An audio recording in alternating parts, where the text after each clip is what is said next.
My brain says this, try this. The St. Louis Cardinals don't know what an infield fly is, and I guarantee they know what an infield fly is. And he struggled mightily, and I think that becomes an issue because now he's so criticized. Talking Overfluff. over fluff. Too much fluff. I think so. Well, we're going to talk about it. Welcome, everybody, to the Hitting Zone podcast. That's where we take tough subjects and we crush those subjects. And if you like what we're doing, make sure that you give me a follow. I'm on Instagram at _MTS Performance. We're on X, Hitting Zone STL. That's a capital HZ and capital STL. I've been doing a lot on my TikTok lately, the Hitting Zone STL. It's where we've been going live. We have high school stuff going on right now, youth stuff, and live at bats because teams are getting ready to start. So been going live. You can see kind of what our pitchers doing. If you're coach against us, maybe that's a scouting opportunity. I have no idea. It's all about the pitchers anyways at that time. We want to make sure that we give a big shout out Game 7 Baseball and their support of Youth Baseball Midwest. We have the Super 7 that's out there. We still need some of that 14U teams to sign up. So make sure that you go over there to Youth Baseball Midwest. Just one? No? What's that? Just one team. Oh, we've been filling up. Last time I was here, we had grown. So we just need one team for that. Last week, we needed more than one team. So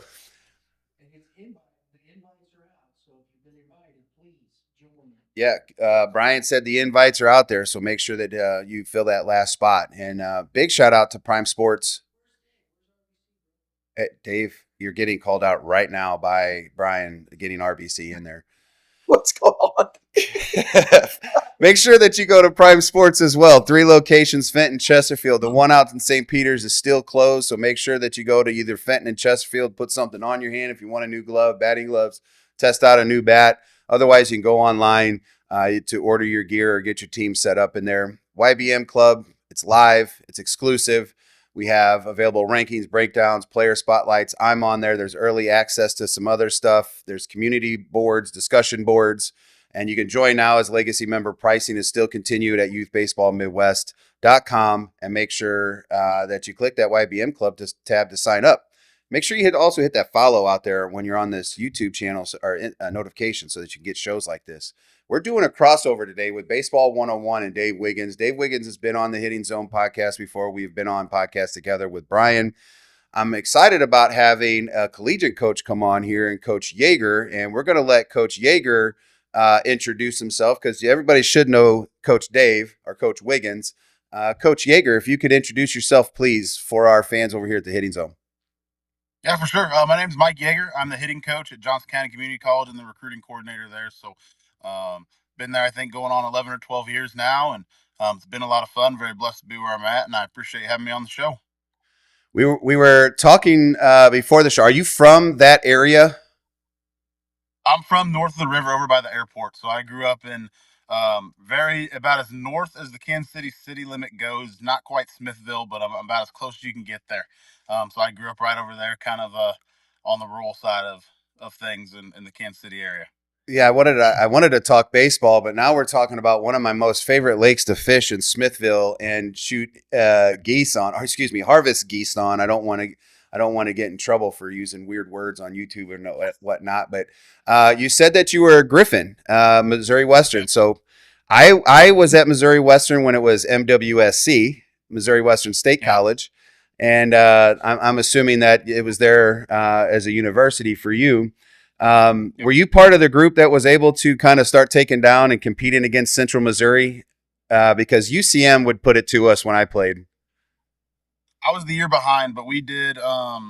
We beat UCM at least two, maybe 3 times when I was there. So they were competitive games. Like it was definitely not a rollover. We had some fun against them and all that good stuff. So they were good games. We hung in there.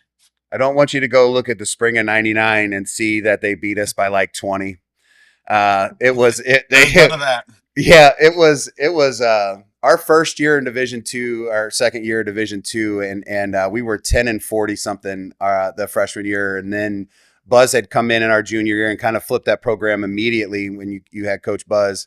Do you know Adam Tritz? I don't. He was big on I do. That's probably. Yeah, Tritzy's a Griffin. He does a lot giving back and doing some of the alumni stuff. So anyways, before the show got started, we were talking about it. Missouri Western up there in that neck of the woods. It's a great location. I love Smithville Lake. So I know right where you're at. And anywho, today's show, I wanted to kind of continue to have the conversations about developing athletes and kind of what the development means.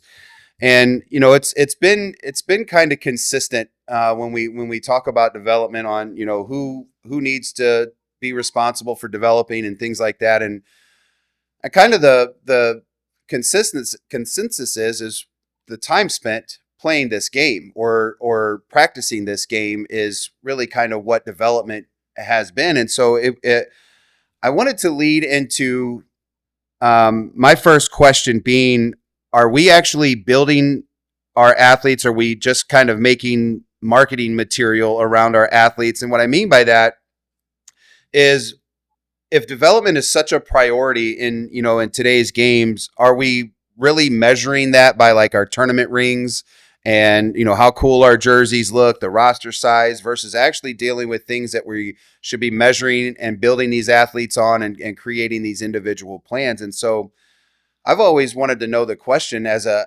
current facility owner. I know Dave works with a group.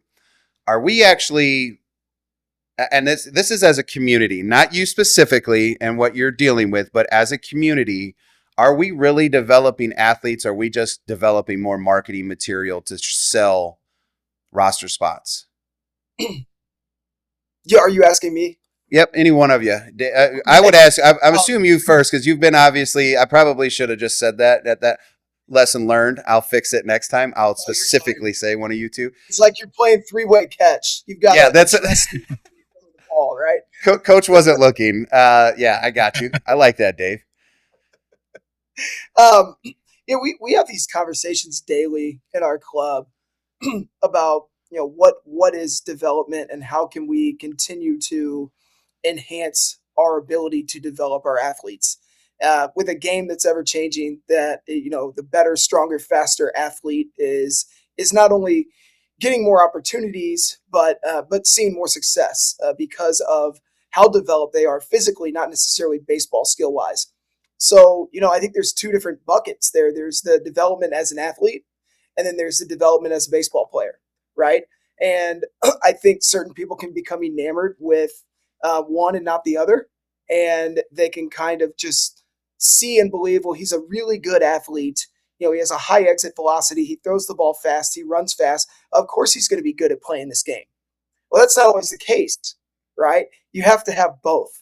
Or you could have the young man playing 14U baseball who has a really clean, glove work and footwork and works through the ball well and has a beautiful swing and throws a bunch of strikes and has a good breaking ball, but he might throw 65 and he might barely hit the ball to the infield. That kid often gets passed up because he's not the physical specimen that we're looking for in the now. But I've seen kids like that who struggle at 13, 14U because of their lack of physicality. But when they're sophomores and juniors, they've acquired that man strength, so to say, or that teenage strength, and now they're some of the best players on the field because the fundamentals were hammered in at such a young age. And knowing that biology is going to take over at some point, they're going to hit puberty, they're going to develop into more of an athlete. So I think we have to ask ourselves that first question of what are we developing? Are we developing the skill? Or are we developing the athleticism and the strength? And some facilities have the opportunity to do both. Some do not. I had Nathan Yamnitz on a couple weeks ago, the owner of Performance Zone Fitness, and he's probably the foremost expert, in my opinion, of human and strength performance in our area, and he's worked with some of our area's best athletes. If I have a kid who needs to get better, stronger, faster, and my facility can't provide that, I'm just going to use him as my resource, right? And I'm going to trust that he's going to get my kid there, right? If I want my kid to jump from 75 to 80, I'm not going to give him a bunch of pitching drills and tell him to throw, medicine balls and plyo balls. I'm going to ask him to get bigger, stronger, faster in the weight room. And then he's going to be able to move better and produce, that type of velocity or that type of force. So I didn't mean to, go deeper there. But I think that's the first question we need to ask, because development, it really is. It's two completely separate things when we're talking about our sport. Yeah, I can agree with you in the buckets of what that means. And what I see and what I tend to see and are here is the folks that are complaining about when you go into some of these larger programs and they have such a high volume of athletes, some of that's being missed. And that's kind of where the question came from, right? Are we marketing the wins and losses because we can highlight a group, one team, and so that 10th team in that age group can, it draws more players to it. And I'm like, that's the kind of kid we should be developing and not giving up on that kid. And that's where our best coaches should go. And you don't really see that anymore. You see the best coaches stick with the best teams. And it's like, are we actually developing? Are we just trying to marketing a brand? And it kind of leads into the college part when you're trying to recruit. Are you, and Coach Yeager, this is once for you, like the follow up to this is, what are you looking for when you're trying to say, you get something like you get an email from me, I'm an organization, I have 6 teams. Does that excite you more than an organization that might have 50 teams because you know that there's maybe more attention to detail on kind of that smaller organization? Or is that, you know where the athletes are and you chase them no matter where they go?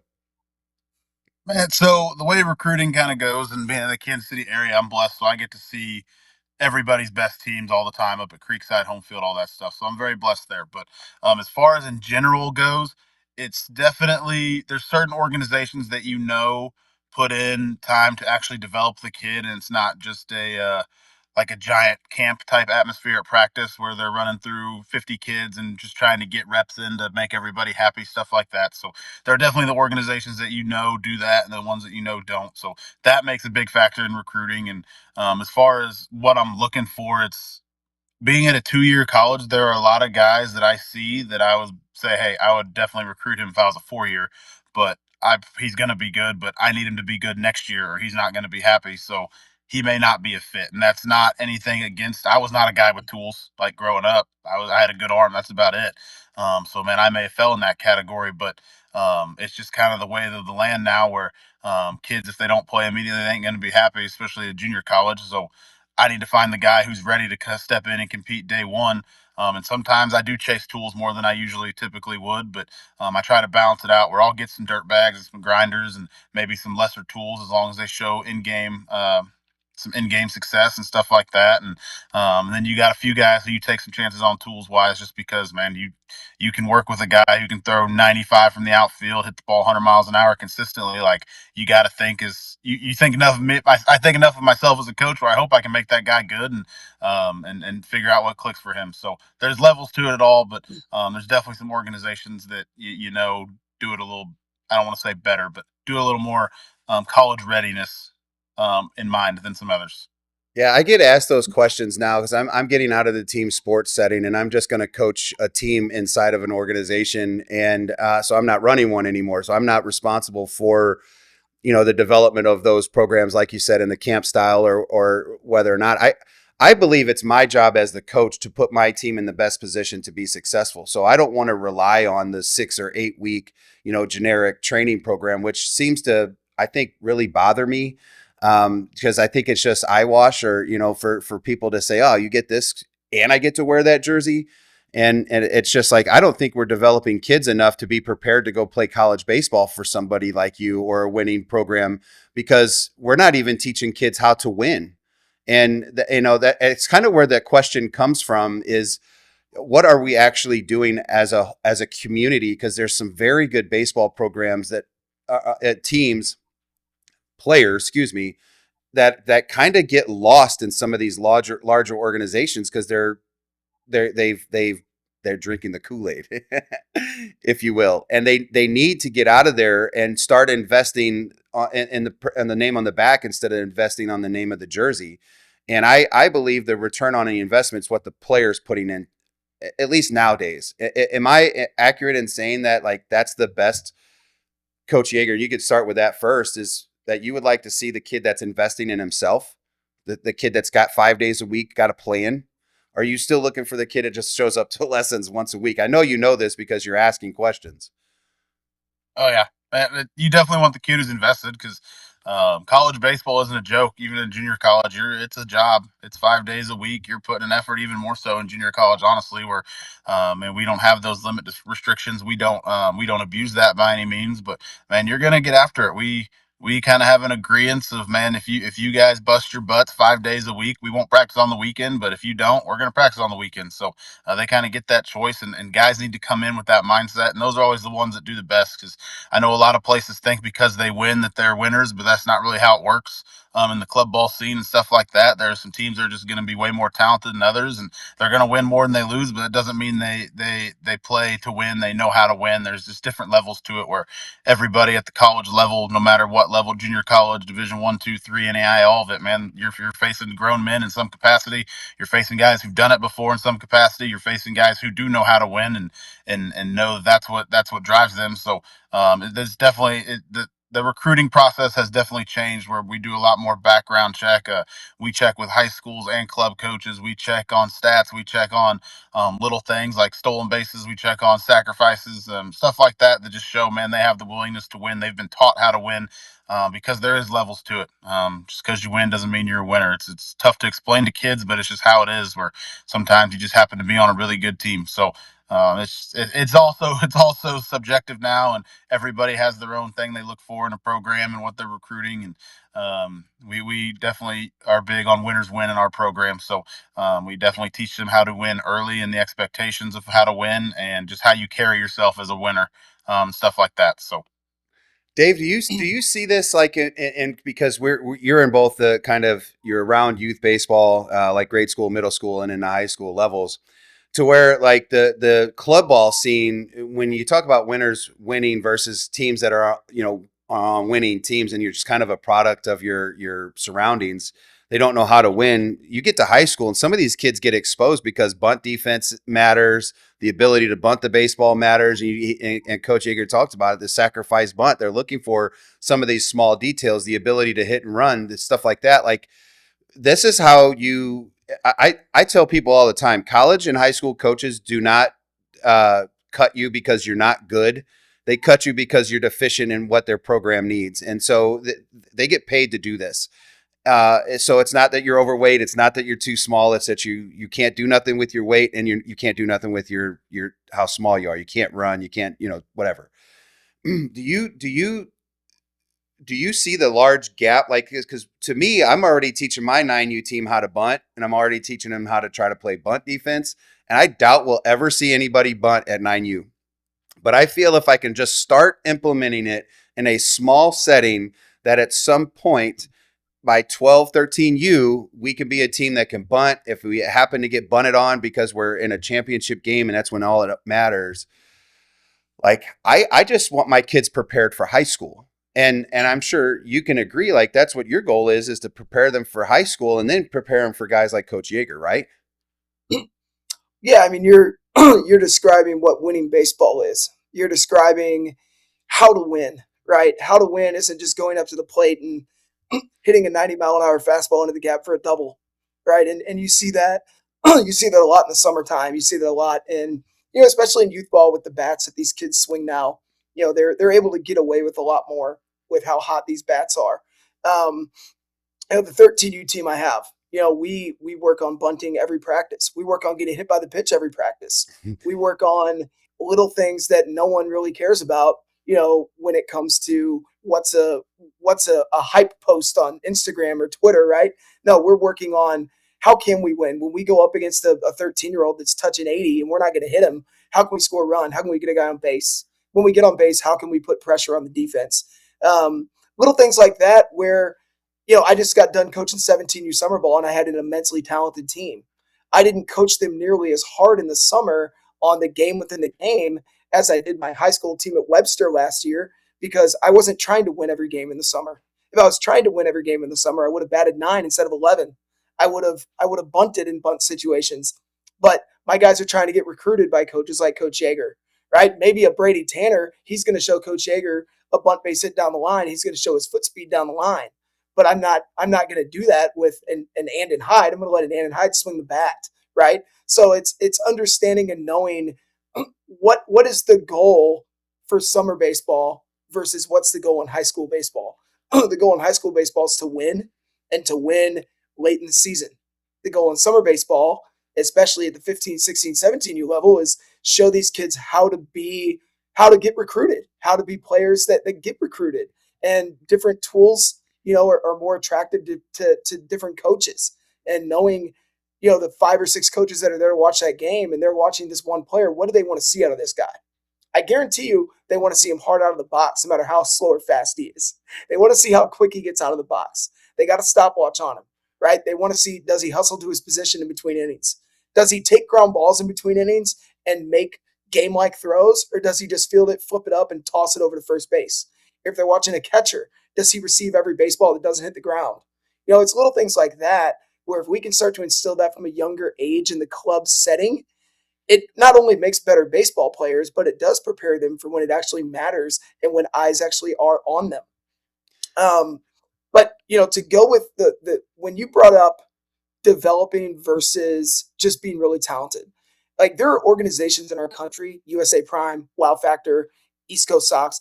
They're immensely talented teams that they run out, but those kids are not being developed by those people. They're being developed in their hometowns by their hometown facilities.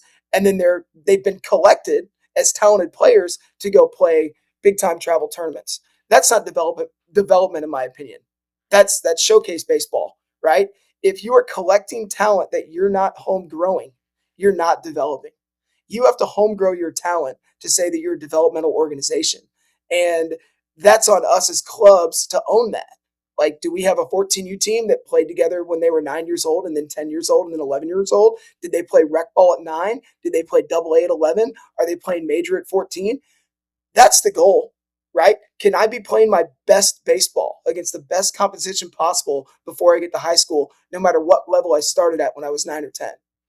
There's a lot to digest in what you just finished with there, because when I think about this process and I see so many people not willing to go through what you just said, and it led to this next question in going, are parents really just wanting the status of the uniform, or do they actually want to chase the real development? Because I again, hearing Coach Yeager earlier, he said that like some of these organizations, they know where they want to go first, and then the trickle down, right? Like they go somewhere else after that, kind of based on what the development is like there, or the athlete that's training 5 days a week because they train 5 days a week in the fall, and they're trying to weed kids out that don't make the 25-man roster or whatever it is at the JUCO level. So are we actually like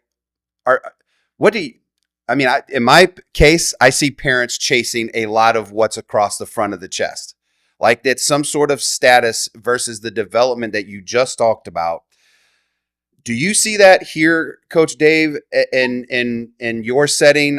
I know that you guys are a little tighter than that, but you obviously are in the community. So is that something that you think is a big problem that we're dealing with? And how do we fix that? I mean, first off, let me say that we as an organization and organizations throughout St. Louis, for the most part, parents are fantastic. They're bought into what we're trying to do for their kids, and they're necessary when it comes to youth baseball. So I want to preface what I'm about to say with that.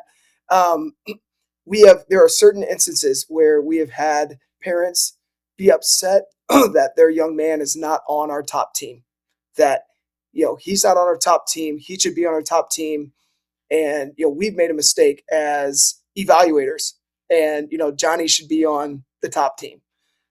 Now, they don't take into account that the top team and the second team play a AAA major schedule. They play in similar tournaments against similar competition.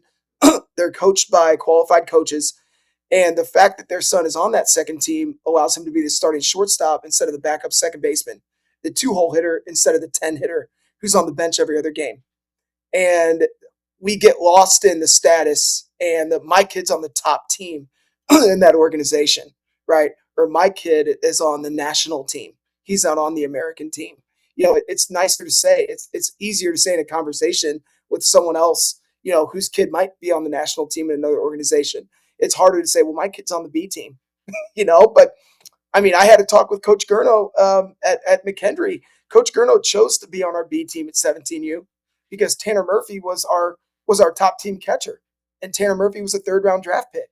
Coach Gurno wanted to play every day. Coach Gurno's parents understood that he would develop way better playing similar competition as the starter on the B team instead of the backup on the A team. And you're always going to run into that. You're always going to run into parents who think their kids belong where they don't belong. Well, we often don't make mistakes when we are evaluating. Do we? Sure. And we make it right. If we see a kid who's hitting 800 on the B team and he needs to move up, we're going to move him up. But very rarely do we place a kid at a level at which he's just way too good to be at. And we're not in this to make teams based on popularity or based on who we like, based on what we think is best. We've been doing this long enough to where we are confident that whatever team we place your son on, that's what's best for his development, best for his competition level, best for his opportunity. And so many people, they don't take into account opportunity. Opportunity is massive in youth baseball. Get on a team where you're going to play. Get on a team where you're going to get reps at multiple positions. Get on a team where you're not going to bat 10th every game. Get on a team where you're not going to be stuck in right field, because there are kids out there that are really good players that are on really good teams at 12, 13 that play one position, that bat at the bottom of the order every game, that barely get to pitch, that never get to pitch on Sunday. And that's not what development is all about. Development is about giving kids that opportunity.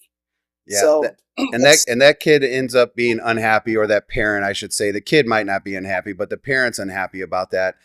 Coach Yeager, this one's going to kind of follow up kind of on the college level. Do you have parents that come to you and be like, hey, little Johnny should be playing shortstop for you every day? No, it doesn't happen with us. Yeah. I maybe once in my 12 years, maybe somebody said something, maybe once or twice, where they felt they didn't get a fair crack. But I mean, it's proof in the numbers. We show our guys the fall stats at the end of the fall. Like, they know where they stand. We are very upfront with them. Coach Horner, our head coach, does a phenomenal job of being honest with them throughout the whole process. And if any of you know me personally, I'm a very honest person as well. So they're going to know where they stand. They're going to know what they got to get better at and stuff like that. So there's really not a lot lost in translation. And if a parent ever does bring anything up, we'll just show them the same thing we showed the kid, tell the same thing we tell the kid. And usually it goes from there. And if it's not a fit with us, that's okay. We will help them get wherever they need to go. So we kind of understand that part of it as well. And we don't have to deal with it much, luckily. Yeah, it's funny that, like, at the youth levels, and I mean, I can understand maybe at the 9, 10, 11-year-olds, it goes back to, parents just don't know, so sometimes it's really honest. As a coach, I used to have this ego where, like, if a parent asked me, like, my kid should be hitting this because they're hitting 700, but I'm like, your 700's a bunch of bloopers and slow ground balls that got through the hole. The reason why my number 3 hitter is hitting 300 is because he's barreling a baseball that happens to find somebody's glove. Like, I'm looking for the kid that's consistent with that number, and the kid that's hustling out of the box, the kid that shows up to practice every day, that kind of stuff, right? So I know that it used to bother me when parents would come up to me as a youth coach to like, what's my job? My job's to coach your kid up and develop your athlete. And then when I got to college, I was actually shocked. I thought it would go away. And I coached at Wash U, right down the street here on the softball side, and parents still felt like they could say something as freshmen. And I can remember one of the coaches going, if you're upset and you don't like it, you are more than welcome to leave. And it was very, she goes, I talked to your player. And this is, to me, this is part of the development process, being able to talk to adults and then being able to regurgitate that to your parent. And we need to even prep them, because, like you said, Coach Yeager, you're dealing with kids that you're having exit meetings, when they left in December. You told them what they needed to do all winter long to be prepared to get a fighting chance to play. I'm sure you told them what they're deficient at. I'm sure you told them what they're successful at and all that stuff. At the end of the day, if you want to play, you have to do these things. And if you're not, you're going to know about it. And that athlete knows. That athlete should be telling that parent. I actually think that's valuable and part of the development process at this young age. Because I'm sure, Coach Yeager, do you have kids that struggle sometimes with adult interaction? in your Um, status? I don't know about adult interaction, but this could be the wrong way. This question's not geared towards going, but there's definitely some kids who don't do well with criticism or honesty in that regard. I guess if that's what you're referring to, that definitely happens a lot. Where men, I know we're a junior college, but for the most part, we're still getting guys that were always the 2 through 5 hole on their team and playing every day, playing in the middle of the field and stuff like that. And I recruit a bunch of shortstops typically and move them all around the field. And when you tell a shortstop they're going to play left field now, that doesn't always go well either. So it's kind of part of it as well. So there's levels to it, but I don't know if that's the question was geared towards. But there's definitely some can lack of consistency in how you can't coach every kid the same way. That's for sure. You can't talk to them all the same, I guess.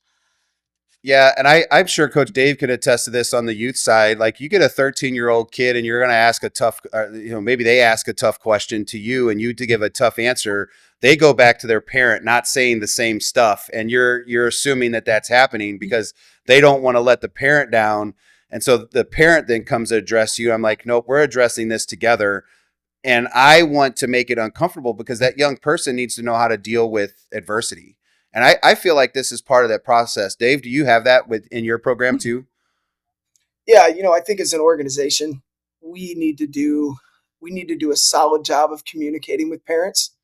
Parents are paying the bills. Parents have the belief that I'm paying X amount of dollars, so I get a say in my kid's athletic journey. And I tend to agree with that.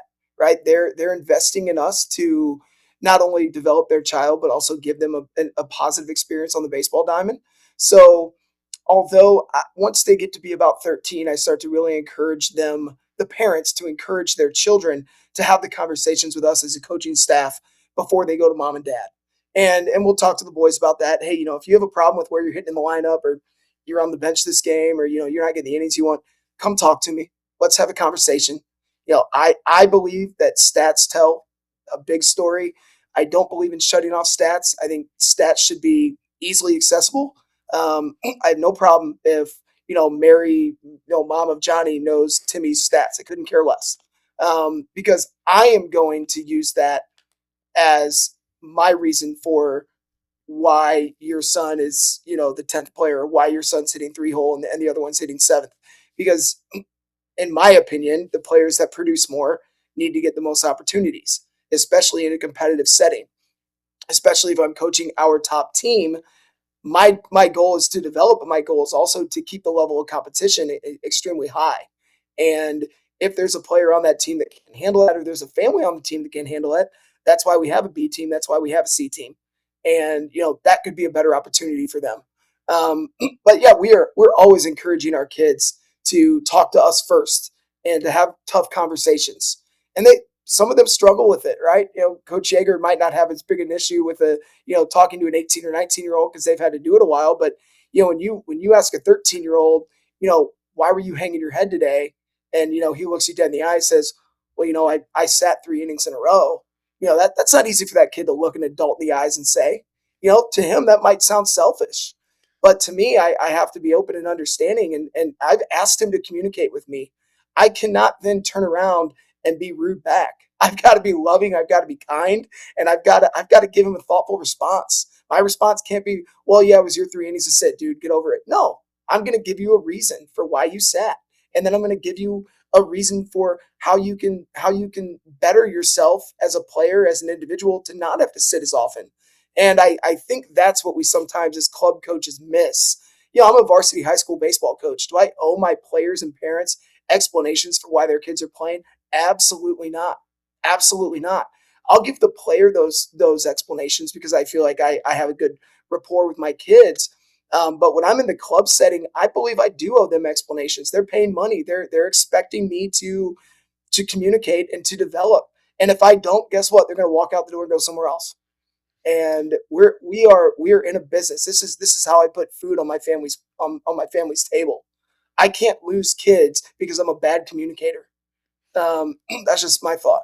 Yeah, I like that you actually something that you said there that kind of stuck with me. When the kid asks, why they're hanging their head, and the kid actually is honest with you, and they say, "Well, coach, I haven't played for whatever innings," And in the past, I don't know if it's my age thing because I don't know how to communicate really well with the younger generation. I think that's why I started back over at 9U. I'm open to more things as opposed to being so close-minded, just because of how I grew up. Like my coach told me to jump, I was already in the air before he got the word out. I didn't ask questions. Now there's a lot of details and stuff that people ask. And so I've had that where a kid said something to me like that, and I just destroyed that kid's confidence because I said something smart aleck or whatever the case may be, because I wanted to be a jokester, and it's like it's not a joke to them, right? Because of how they're feeling. And I like that you brought that up, because I think as coaches we have to develop too. We have to continue developing our skill set so that we can help these young people out. And Coach Yeager, this one's for you, because it's been brought up a few times on kind of levels of play, major, AAA, AA, and at the youth side, and we've grown into these star players. Does it matter to you? I know that I understand the very difference of what a true national player is versus, say, in a team that travels all over the country and plays baseball from a local area. I don't think that's national. I think that's a team that plays in Missouri that travels all over the country to play baseball. National to me is picking kids, like you said, like USA Prime, Wow Factor. They're a collection of talent. And so do you actually like have this hyper focus on national? I know high school doesn't really have the levels of play, but team A, B, C, or D in one organization. Is that a big deal to you?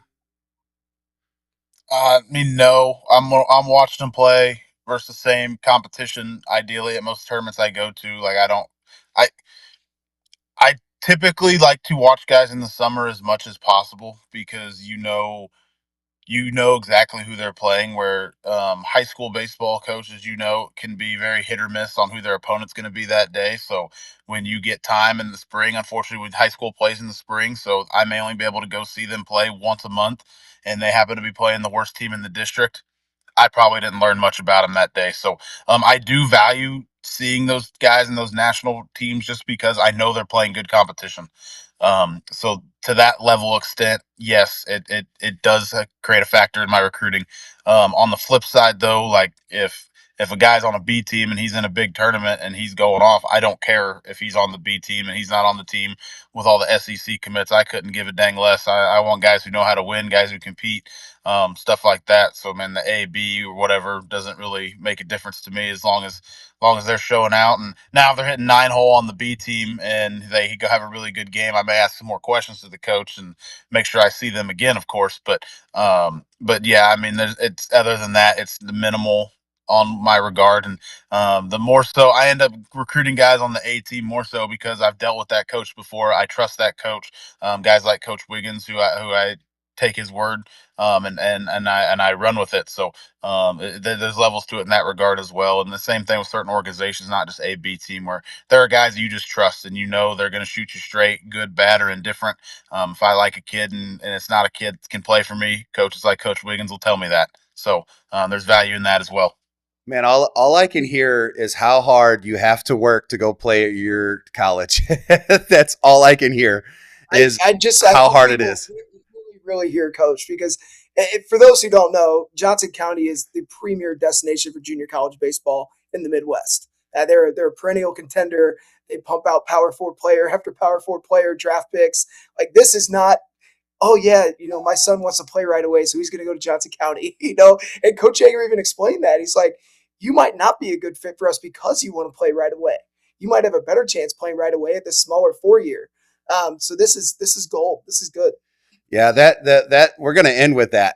But I gotta ask you a question though, Coach. Can you give Yep. can you give our community of watchers a famous player that played at Johnson County? Man, we surprisingly do not have many big leaguers. The last big time guy we had is Brady Slavens. He was the middle of the order guy for Arkansas.